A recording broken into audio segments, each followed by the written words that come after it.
Σήμερα θα σας δείξουμε πώς αλλάζουμε φιάλι στη σόμπα υγραερίου. Θα χρειαστούμε ένα κλειδί νούμερο 25, ένα ίσιο κατσαβιδάκι και λίγη δύναμη. Βγάζουμε την παλιά φλάτζα, πάντα, την αντικαθιστάμε με την καινούργια που μας έχουν δώσει το κατάστημα υγραερίου.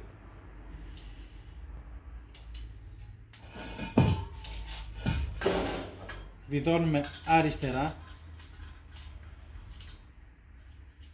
με το χέρι, όσο μπορούμε με το χέρι. Κρατάμε το ρυθμιστή για να έχουμε κόντρα και σφίγγουμε με το κλειδί. Όταν δούμε ότι δεν σφίγγει άλλο, τότε βάζουμε όση δύναμη μπορούμε και σφίγγουμε.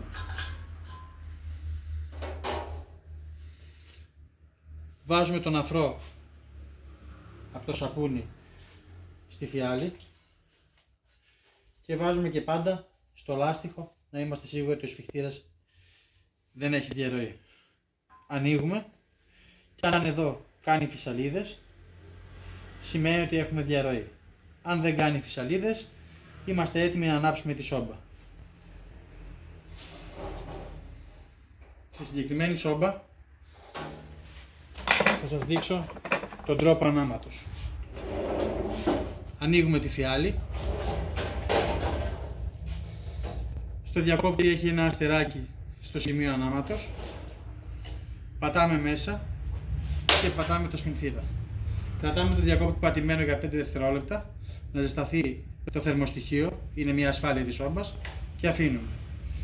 Για να γυρίσουμε στην πρώτη σκάλα πιέζουμε μέσα και το βάζουμε στο 1. Στη δεύτερη πιέζουμε μέσα και το βάζουμε στο 2. Στην τρίτη πιέζουμε μέσα και το βάζουμε στο 3. Όταν θέλουμε να σβήσουμε τη σόμπα, ο διακόπτης δεν πάει στο 0, δεν σβήνει καμία πλάκα στο αρχικό στάδιο. Γυρίζουμε στο αρχικό στάδιο που είναι το αστεράκι και κλείνουμε τη φιάλη.